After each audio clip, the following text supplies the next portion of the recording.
मैं हूं आलिया और आप देख रहे हैं breaking barriers with Alia Shah. Thank you so much for watching my show. Pakistan और अमेरिका के ताल्लुकात अच्छे तो नहीं थे, लेकिन ये नहीं मालूम था कि इस हद तक खराब हो जाएंगे कि कांग्रेस में गुफ्तगू होगी सेनेटर्स के बीच, और जिसमें एंटनी ब्लिंकन उसके बाद बहुत सी ऐसी बातें करेंगे कि जिसपे बहुत हैरानी होगी। लेकिन ये तमाम जो चीजें इनके इशारे मिल रहे थे बहुत अरसे से। कांग्रेस में कुछ ऐसी गुफ्तगू हुई जिसमें कहा गया कि पाकिस्तान और अमेरिका के मफादात एक दूसरे से टकराते हैं, पाकिस्तान के इंटरेस्ट जो हैं वो अमेरिका को तंग करते हैं। इसके अलावा ये भी कहा गया कि जो ताल्लुकात हैं वो रिकंसिडर करने के बारे में सोचा जा रहा है। इसके अलावा क्या क्या हो रहा है, क्या सोचा जा रहा है, और फिर प्राइम मिनिस्टर इमरान खान का एक बहुत ही अहम इंटरव्यू जो उन्होंने सीएनएन पर दिया, इसके हवाले से गुफ्तगू करने के लिए आज हमारे साथ अमेरिका की जानी पहचानी शख्सियत मौजूद है, जो कि एक सीजन पॉलिटिशियन है और इसके अलावा पॉलिटिकल एनालिस्ट हैं, राइटर हैं, mister Sajid Tarar, Muslim chair for America. Thank you so much for joining my show. Thank you Alia, thank you for having me. Sajid साहब, सवाल का आगाज मैं करूंगी वहीं से कि जहां पे आप बैठे हैं इस वक्त, वहां पे ये जिक्र हो रहा है कि कांग्रेस में बहुत सारी ऐसी बातें की गई जो पाकिस्तान मुखालिफ बातें कही जा रही हैं। लग रहा है कि अमेरिका सिर्फ कुछ कशीदा हालात नहीं बल्कि नाराज है अफगानिस्तान के सिचुएशन पर, क्योंकि ये भी बात की गई कि अफगानिस्तान में जो किरदार रहा वो उनको पसंद नहीं आया, जो हक्कानी नेटवर्क कैबिनेट में है वो उनको पसंद, बहुत सारी ऐसी चीजें। आप क्या समझ रहे हैं कि ये क्या हो रहा है? ताल्लुकात तो खराब हुए, लेकिन क्या अब अमेरिका की तरफ से डू मोर से भी कुछ ज्यादा होने लगा है पाकिस्तान के लिए? आलिया, अमेरिका में जो इस वक्त वॉशिंगटन डीसी में पिछले दो दिन ये हियरिंग रही है टोनी बिल्कन की, तो उसमें जो सबसे ज्यादा हैवी हिटर थे वो मार्को रूबियो और टेक्सास के दूसरे सेनेटर थे। उन्होंने बहुत ज्यादा क्रिटिसाइज और टफ लफ्जों में कहा। मैं यहाँ पे ये बताऊंगा जरूर कि पाकिस्तान को और ट्रंप को इस वक्त डेमोक्रेट पार्टी के पास सिर्फ दो एक्सक्यूजेस हैं। एक, वो कहते हैं डोनाल्ड ट्रंप की डील थी, हमने उसको एक्सटेंड किया आगे, हमारे पास we didn't have any choice. दूसरा, वो बार बार वो स्केप कोड बनाएंगे पाकिस्तान को कि 20 साल हमने 33 से 35 बिलियन डॉलर जो है वो वहां दिया और पाकिस्तान ने हमारे साथ डबल गेम की। ये उनके पास they just have two excuses. कल जो जिस तरीके से टोनी बिल्कन ने हार्बरिंग की बात की कि 20 साल पाकिस्तान ने हमारे साथ डबल गेम की और हार्बरिंग टेररिज्म किया और तालिबान को सेफ हेवन प्रोवाइड की, और हक्कानी ग्रुप जिसके बारे में ये कहा जाता है कि अमेरिकन लाइव्स और अफगानी जिंदगियों को सबसे ज्यादा नुकसान पहुंचाने वाला हक्कानी ग्रुप है, और उसके बारे में जो उन्होंने बड़े टफ अल्फाज इस्तेमाल किए, और उन्होंने साफ कंटीजेंसी अब कर दी है कि पाकिस्तान के साथ फ्यूचर रिलेशनशिप अफगानिस्तान के की नजर से देखे जाएंगे। पहले भी मैं ये बताऊं कि पाकिस्तान के जो रिलेशनशिप है वो पहले भी सिर्फ डिफेंस के रिलेटेड, अफगानिस्तान रिलेटेड थे, जो कि एक अच्छी बात नहीं है। उसको इसके अलावा वो समझते हैं पाकिस्तान की कोई वैल्यू नहीं है। अगर अफगानिस्तान का एलिमेंट निकाल दिया जाए तो पाकिस्तान उनके मैप में है ही नहीं है। ये एक अच्छी बात नहीं है, पाकिस्तान की फॉरेन पॉलिसी के फ्लॉज हैं ये। लेकिन कल तो उन्होंने बिल्कुल कंटीजेंट कर दिया। उन्होंने कहा पिछले 20 साल हार्बर किया गया और आगे हम देखेंगे कि हमारे साथ अफगानिस्तान में क्या होता है, उस पे हमारे रिलेशनशिप उस बेस पे पाकिस्तान के साथ बनेंगे। इस वक्त अगर मुझसे पूछा जाए, अगर जाती तौर पे पूछे, तो पाकिस्तानी प्राइम मिनिस्टर और पाकिस्तान के फॉरेन मिनिस्टर और सब लोगों को इंटरनेशनल दौरों पे होना चाहिए, इंटरनेशनल कम्युनिटी को बताएं कि आप कहां खड़े हैं। लेकिन अफसोस के साथ कैसे हो नहीं रहा। जो लोग निकले हुए हैं मैं उनके बारे में बात करना चाहूंगा। वो निकले हुए जो लोग हैं, एक तो जयशंकर साहब बिल्कुल इंडिया नहीं बैठ रहे, नॉन स्टॉप उनके दौरे चल रहे हैं, अनप्रडिक्टेबल दौरे उनके चल रहे हैं, अनप्रडिक्टेबल मीटिंग्स हो रही हैं। मोदी साहब अमेरिका आ रहे हैं और जनरल असेंबली में स्पीच देंगे और उसके साथ 1-to-1 मुलाकात करेंगे बाइडेन के साथ, और उसके बाद साथ ही क्या हो रहा है, क्वाड की मीटिंग चल रही है। क्वाड की मीटिंग के फौरन बाद G20 आएगी। तो पाकिस्तान के खिलाफ एक पूरा महाज तैयार किया जा रहा है। एक पूरी इंटरनेशनल कम्युनिटी को इस वक्त इंडियन लॉबी जो है और इंडिया वो इकट्ठा करके खड़ा करेगा। उसके सद्देबाब के लिए आपने सिर्फ उसमें अभी तक एक पटाखा छोटा सा चलाया है, नॉन फंक्शनिंग पटाखा। वो क्या था जो आपने डोजियर दिया है, इससे अलावा उसके साथ कुछ भी नहीं है। तो वो मेरे ख्याल में उसको चाहिए कि इसको मोर स्पीड अप करें, इसको देखें कि मोदी साहब बाहर निकलेंगे अपनी पूरी टीम के साथ तो क्या डैमेज करके जाएंगे। तो ये बहुत देखने वाली बात है। ठीक। साजिद साहब, ये जो आपने बात की बिल्कुल सही करके, बहुत ही अहम मीटिंग्स जो है वो आगे आ रही हैं और वहां पर हम देखेंगे कि इंडिया के प्राइम मिनिस्टर वहां पे मौजूद होंगे, तकरीरें हो रही होंगी, अपने जो जो कुछ वो समझते हैं वो उसको सामने रख रहे होंगे। जबकि पाकिस्तान की तरफ से तो ये खदशात है कि हो सकता है कि प्राइम मिनिस्टर वहां पे जाए ही ना। इसकी वजह ये है कि बाइडेन की कॉल नहीं आई। एक तो ये मसला तो जाहिर है कि वो एक अना का मसला भी हो जाता है। उन्होंने एक इंटरव्यू दिया प्राइम मिनिस्टर ने, जिसमें उन्होंने ये कहा कि कई बहुत सी बातें की, उस पर भी जाहिर है आप कमेंट करना चाहेंगे, लेकिन मैं आपसे खसूसी तौर पर उस इंटरव्यू में दो चीजें आपसे जरूर मेंशन करूंगी। एक तो ये कि उन्होंने ये कहा कि जो पाकिस्तान के रिलेशंस हैं वॉशिंगटन से, वो भारत जैसे होने चाहिए, उन्होंने ये कहा। और फिर उन्होंने जो है और भी कुछ ऐसी बातें की। लेकिन आप इस इंटरव्यू को और इस बात को उनकी कैसे देख रहे हैं कि भारत जैसे इंटरव्यू पाकिस्तान के कैसे हो सकते हैं अमेरिका के साथ? ये बिल्कुल गलत बात की है। मैं समझता हूँ खास साहब को ये बात नहीं करनी चाहिए थी। पहले ये देखने वाली बात है कि आपके आपके वुज़रा आज़म अमेरिका आते हैं, पैकेज लेने के लिए आते हैं। आपके अभी भी IMF की किस्तें बंद हुई हैं तो आपकी चीखें निकल रही है सारे पाकिस्तान की। आपके जितने पाकिस्तान के अंदर इस वक्त फॉरेन मिनिस्टर आ रहे हैं, आप हर एक से कह रहे हैं हमें फेटअप से जान छुड़ाएं और हमारी IMF की किस्तें, हमारा प्रोग्राम बंद है, उसका क्या करेंगे।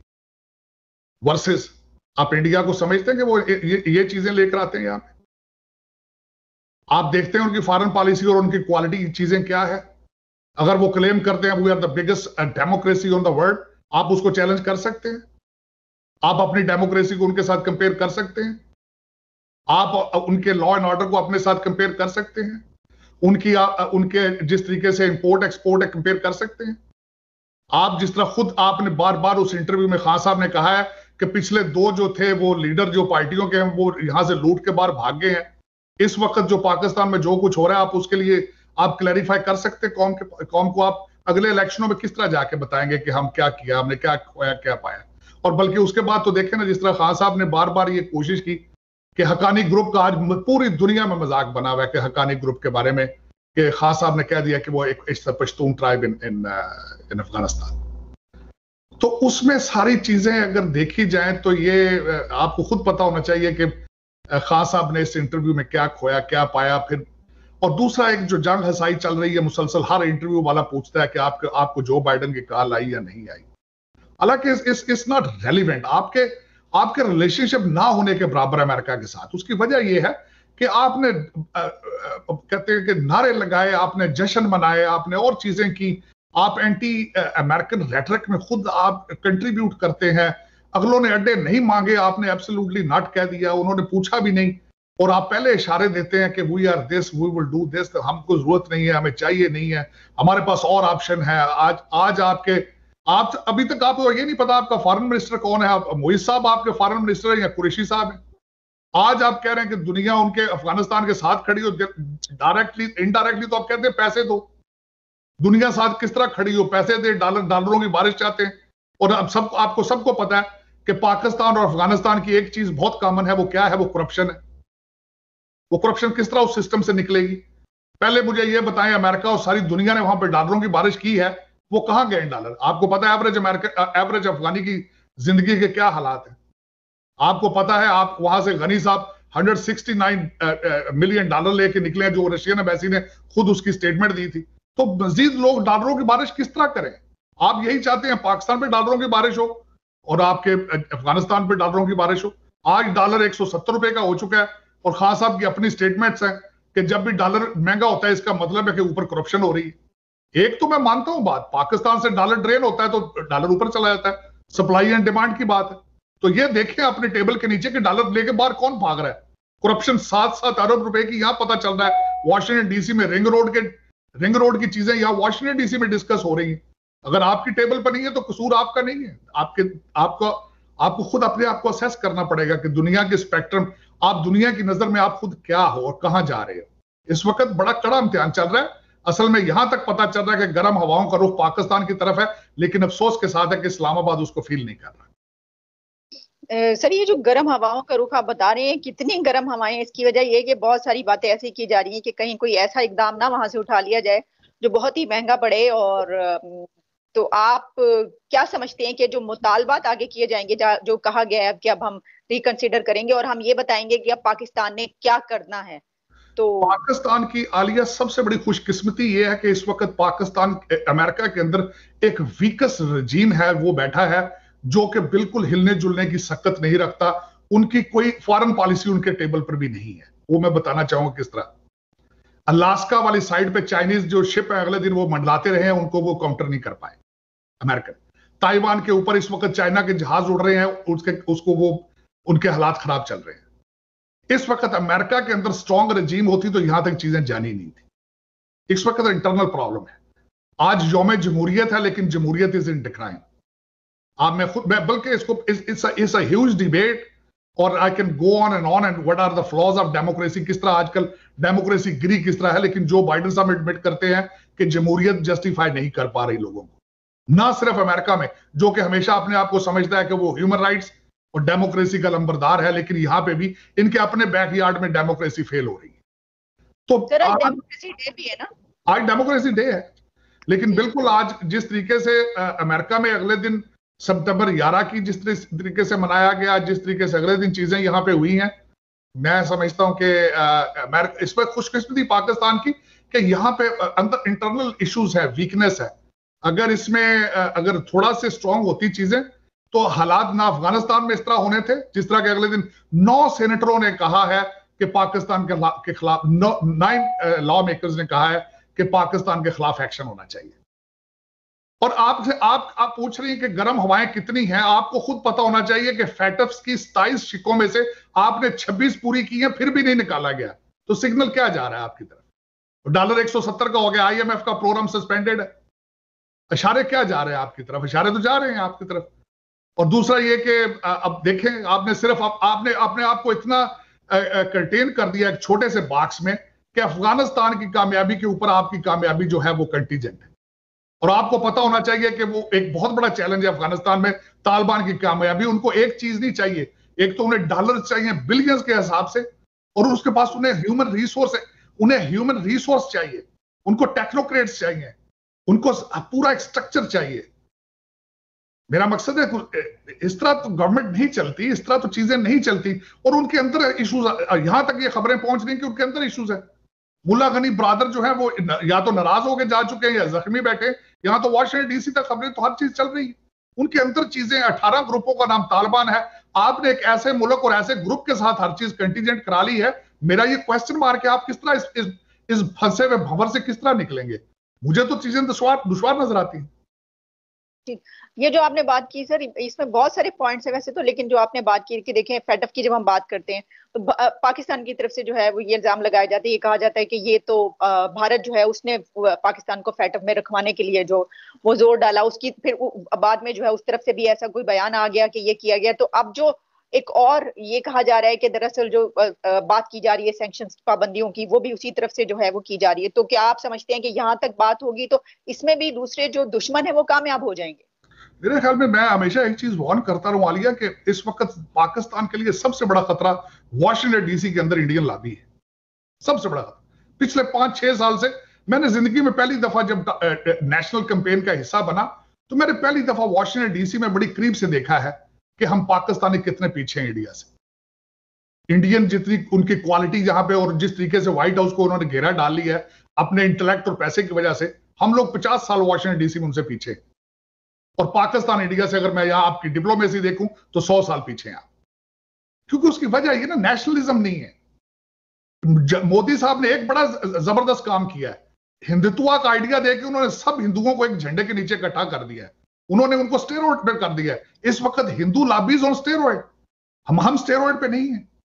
हम इसके अलावा एजुकेशन, जो आपके टैक्टिक्स होते हैं, देखे ना आप देखते चले आए, जो एक तरबियत होती है, जो ट्रेन, फिर ये कि हमारी तरजीहात, हमारी प्रेफरेंसेस क्या हैं।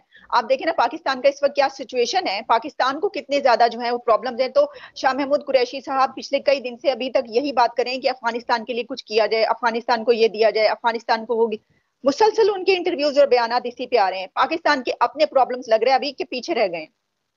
बिल्कुल आपके अंदर देखें इस वक्त क्या आपके सबसे बड़े क्राइसिस चल रहे हैं जो इस वक्त आपके इलेक्शन कमीशन के, आपके 2 मिनिस्टर्स के ऊपर नोटिफिकेशंस जारी हो चुका है। आपकी उन इलेक्ट्रॉनिक मशीनों पे लड़ाई शुरू हो चुकी। मीडिया आपसे नाराज बैठा है, आप मीडिया को बंद करना चाहते हैं। आप मुझे ये बताएं कि मैंने खुद उसकी शिकें पढ़ी है उस बिल की, तो मैं परेशान हो गया हूं कि रियासत और हुकूमत, रियासत और जुडिशरी और जिन चीजों पे बात नहीं कर रही, तो फिर आपने मौसम का हाल बताना है। आप क्या बताएंगे, आप क्या क्या करें? और फिर दूसरा मेरा क्वेश्चन ये था कि यहां से बंद कर देंगे, लोग दुबई से जाके शुरू कर देंगे, लोग लंदन से प्रोग्राम शुरू कर देंगे, आवाजें कहां कहां से आप बंद करेंगे? ये 21st सेंचुरी है। ये इस तरह थोड़ी है कि रेडियो पे बैठ के आपने ऐलान कर देना है कि Ayub Khan is your next सदर फॉर नेक्स्ट 5 years। मोहतरमा फातिमा जना को इस तरीके से डिफीट किया गया था क्योंकि सिर्फ उसमें रेडियो मौजूद था। रेडियो पे जिसका ऐलान आ जाना था उसने सदर बन जाना था। आज वो दौर नहीं है मेरी जान। आजकल अब तो लोग जो हैं वो तो मैं जाती तौर पे मैं मेन स्ट्रीम खबरें नहीं देखता और कोई भी नहीं देख रहा आजकल, आपको पता है, क्योंकि अब तो जर्नलिस्ट इंडस्ट्री जब से बना है उसके बाद आपको पता है कोई भी बंदा मेन स्ट्रीम चैनल नहीं देख रहा। मजबूरी बन चुकी है यूट्यूब पे जाके हर एंकर ने अपना चैनल बनाया क्योंकि उनके पास परमिशन नहीं है, उनके चौक हो जाते हैं जब चैनलों में बैठते हैं तो चौक हो जाते हैं वो। तो जिस जर्नलिज्म को आप बंद करना चाहते हो तो पहले ही को नहीं देख रहा, लेकिन जो दूसरा जर्नलिज्म चल रहा है सोशल मीडिया का, आप उसको किस तरीके से बंद करेंगे? आपने पाबंदी लगाने की कोशिश की है कि उसके लिए एनओसी चाहिए होगा, लेकिन ये इस तरह नहीं होती चीजें। अब ये चीजें आपके कंट्रोल से बाहर हैं, बल्कि ये आप ज्यादती कर रहे हैं, अपने आप को अनपॉपुलर कर रहे हैं। लोग अब आपका मजाक उड़ा रहे हैं कि 22 आपको वजीर आजम बनाने वाले ये लोग थे।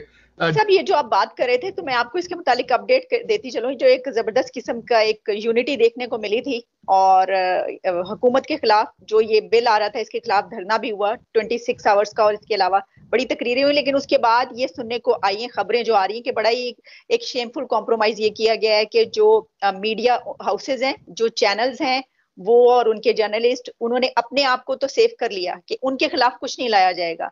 लेकिन उसके बाद हुकूमत ने ये कहा कि ठीक है, क्योंकि जब इतनी बड़ी एक रेजिस्टेंस नजर आई तो फिर हम सोशल मीडिया पे जो है अब उसके लिए कानून ला रहे हैं। तो मैं ये समझती हूँ, बल्कि आपसे सवाल होगा तो ये तो एक शख्सी और सहाफती आजादी के सवाल के लिए ये लोग खड़े थे, तो या अपने जाती मफादात के लिए कि इस एक बात पर दूसरों को छोड़ के और खुद निकल गए? मेरा इस पे जवाब ये होगा कि आजकल बार बार आपके हुकूमती धड़े हैं वो यूज करते हैं लफ्ज फेक न्यूज का बार बार, जिसके मूजद थे वो डोनाल्ड ट्रंप थे। डोनाल्ड ट्रंप साहब के क्या हालात हैं, एस्टेब्लिशमेंट ने और मीडिया ने यहां पे उनकी क्या हालत की है। ये एक चीज चल चुकी है, ये एक ताकतवर चीज बन चुकी है।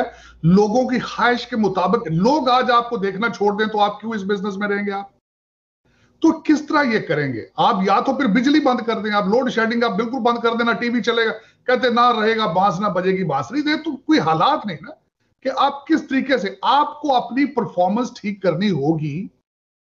और देखें सबसे बड़ी, बल्कि मुझे जर्नलिज्म के ऊपर तकलीफ है। जर्नलिज्म हमेशा लेफ्ट का होता था, जर्नलिज्म का काम है क्रिटिसाइज करना।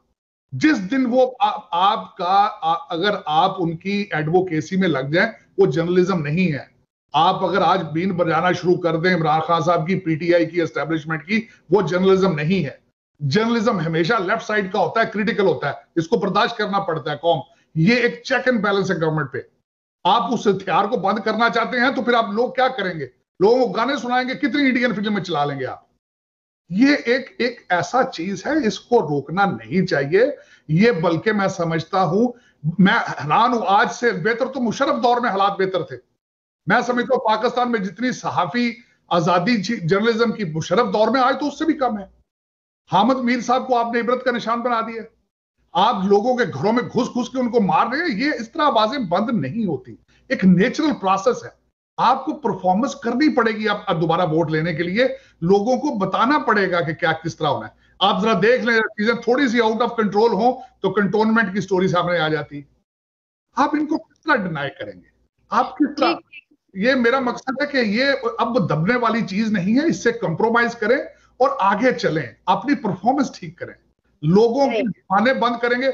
आप कहता हूं हमारे पाकिस्तान में एक रवाज बन चुका है, हर चीज हाइब्रिड, आजादी हाइब्रिड, जर्नलिज्म हाइब्रिड, हर चीज हाइब्रिड। आपको इस चीज से जान छुड़ानी पड़ेगी। लोगों को जिंदा रहना देना पड़ेगा। एक चीज मैं यहाँ पे जब आप एक खास पॉइंट पे ले जाते हैं लोगों को, एक चौक पॉइंट पे, उसके बाद लोगों के पास चॉइस कुछ नहीं रह जाता। अगर आपने रूल करना है, अगर आपने जिस तरह आपका करप्शन का अलायंस है, आपको इस हाथ को नहीं छेड़ना पड़ेगा, इसको छेड़ेंगे इसके कॉन्सिक्वेंसेस बड़े खतरनाक हो सकते हैं। वो बस सर सारे जो टीवी चैनल्स हैं उनको तो पीटीवी 2 उन्होंने बना दिया, अब सोशल मीडिया से सिर्फ डर है तो वो कह रहे हैं कि चलें आप लोगों को कुछ नहीं, हम सोशल मीडिया पे अब क्रैकडाउन करेंगे। अच्छा साजिद साहब, एक आखिरी एक दो सवाल आपसे, ये बताइएगा कि ये शाह महमूद कुरैशी साहब की तरफ से एक बहुत अहम स्टेटमेंट ये कही गई कि हम टीटीपी जो है उसको गैर मशरूत उसके लिए माफी का ऐलान करते हैं, तो मेरा तो ख्याल है कि टीटीपी की तरफ से भी कोई ऐसी अनाउंसमेंट होनी चाहिए कि जिस तरह के खतरात है वो हम खुद ही उनको माफी दिए जा रहे हैं, वो माफी देंगे हमें? वो माफी मांग नहीं रहे तो आप माफी दे किस तरह रहे हैं? मेरा तो ये क्वेश्चन मार्क है, क्या उन्होंने आपसे माफी मांगी है जो आप माफी दे रहे हैं? मेरा ये क्वेश्चन है। जिस तरह आपने कह दिया था एब्सोल्युटली नॉट, इसी तरीके से वो माफी मांग ही नहीं रहे। उनके 32 हमले, उन्होंने आज से हफ्ता पहले की कैलकुलेशन थी कि उन्होंने आपके वजीरिस्तान और उस एरिए में 32 हमले किए, 25 लोगों को हलाक करने का दावा किया उन्होंने, आज से हफ्ता पहले की बात थी। तो इन चीजों में आप ये देखें, जब आपसे आप चीजों को मैनेज करने की कोशिश करें, वो एक लफ्ज आजकल आपके तो चल रहा है ना, फला चीज को मैनेज कर लें, तो आप टीटीपी को भी मैनेज करें। अफगानों का मिजाज जो है उसमें सिर्फ दो चीजें, या उनको असला दे के मैनेज करेंगे, पैसे दे के मैनेज करेंगे, जिस तरह भी है। देखें आजकल मैं बल्कि खासकर जो मैं डीपली तालिबान या अफगानिस्तान की सूरत हाल को देखता हूं, पढ़ता हूं, मैं अगले दिन देख रहा था वहां पे कतरी ग्रुप बन चुका है। कतरी ग्रुप अलग है, पाकिस्तानी ग्रुप अलग है, उनकी सिंपथीज एक दूसरे के साथ है। कुछ सॉफ्ट माइंडेड तालिबान है, कुछ हार्ड लाइनर्स है। वो तो इतने ग्रुप बन चुके हैं जिसमें मेरा मकसद है बड़ा एक अजीब सी सूरत हाल है वहां पे। और अभी तक तो देखें ना, चाइना ने टोकन मनी भेजी है, अमेरिका दूसरे एलाइज भी टोकन मनी दे रहे हैं। ये इसके बाद क्या होगा? उनको अपनी सोर्स ऑफ इनकम क्या होगा? पहले फॉरेन एड सोर्स, देखिए इमदाद जो होती है सोर्स ऑफ इनकम नहीं हो सकता। आप कितनी पापी स्मगल कर लेंगे आप? वो फुल टाइम बिजनेस नहीं हो सकता। आपको और रिसोर्सेज देखने, ये तो पाकिस्तानियों को सोचना चाहिए था ना कि आप जिस चीज के एलाइज बन रहे हैं उसका मुस्तकबिल क्या है। आपके पास तो अपने खाने पीने की चीजें नहीं है, आप तो खुद आईएमएफ की किस्त की वेट कर रहे हैं बिल्कुल। और दूसरा बात ये सोच रहे होंगे ना कि चाइना जो है वो हमारा सबसे करीबी दोस्त है, उससे कहेंगे, उससे करवाएंगे अपने लिए। चाइना की मैं यहाँ पे ये जरूर कहूंगा, चाइना की हिस्ट्री देखें तो उनकी हर चीज के पीछे फाइनेंशियल इंटरेस्ट होता है।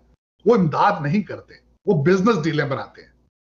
वो आपके जाके वहां पे डैम नहीं बनाएंगे, वो आपकी गुडविल नहीं करेंगे, वो हर चीज मनी बेस करते हैं। और उनकी एलाइज की लिस्ट देखें, उन्होंने आज तक अपने एलाइज के लिए कितनी जंगें लड़ी हैं? एक भी जंग नहीं। उनका इंटरेस्ट ही नहीं है जंगों में। उनकी तरक्की का सीक्रेट ये है कि वो जंगों में इन्वॉल्व नहीं होते। इंडिया उनकी पूरी एक स्टेट संभाल के बैठा हुआ है, जो हिमाचल स्टेट, उनकी स्टेट, उनके पास सकत ही नहीं है कि इंडिया से वो कन्फ्रंट कर सके। आप उनसे तवक्कुआत लगा लेते हैं कश्मीर की भी, आप तवक्कुआत लगा लेते हैं कि ये हर चीज हमें चला के देंगे, और वो डॉलर बेस का, वो पैसों के बगैर कुछ करते ही नहीं उसके अलावा। तो आपने असल में, हमारा जो सबसे बड़ा अलमिया ये है, जिस तरह मैं पहले हमेशा कहता हूं, नेशनलिज्म। आपके तकरीबन 200 के करीब 200-250 लोग ऐसे हैं जो मेरा ख्याल है हर वक्त अपनी टिकटें लेके बैठे होते हैं कि थोड़ी सी चीज हिलती है तो उन्होंने लंदन और दुबई चले जाना। मार तो खाएगा गरीब का बच्चा जब 200 का डॉलर होगा। आपके 200-250 लोग तो फौरन उड़ जाएंगे, फौरन जिस तरह चिड़ियां उड़ती हैं इस तरह उड़ के। आधे तो इस वक्त सबसे बड़ी आधी तो कैबिनेट आपकी ब्रिटिश और अमेरिकन है, आधी तो आपकी ब्रिटिश और अमेरिकन आपकी कैबिनेट है आपकी सारी, वो तो फौरन उड़ जाएंगे। एस्टेब्लिशमेंट वालों की भी बीवियां और बच्चे सारे फॉरेन नेशनल। आप मुझे ये बताएं, आपके कितने एस्टेब्लिशमेंट के लोग जो रिटायर होकर पाकिस्तान में बैठे हैं? एक भी नहीं, एक भी नहीं। सारे बाहर बैठे। जो रिटायर होता है वो जहां पैसे उसके पड़े होते हैं वहीं चला जाता है, चाहे ऑस्ट्रेलिया जाए, लंदन जाए, दुबई जाए, कनाडा चला जाए। तो वो 200 लोग तो टिकटें करा के बैठे हैं, और इसी वजह से डॉलर भी आपका महंगा हो रहा है, वो तो उड़ जाएंगे। तो पीछे आलिया आप होंगे, आपका पाकिस्तान होगा, और डॉलर 200 से 250 का होगा। तो आप इसकी तैयारी करें। बहुत शुक्रिया। बस अब आप उस तरफ निकल रहे हैं कि इससे पहले के प्रोग्राम सेंसर हो, मैंने कहा यहीं पे खत्म कर देते। Thank you so much Sajid Tarir sahab, बहुत बहुत शुक्रिया आपके वक्त का।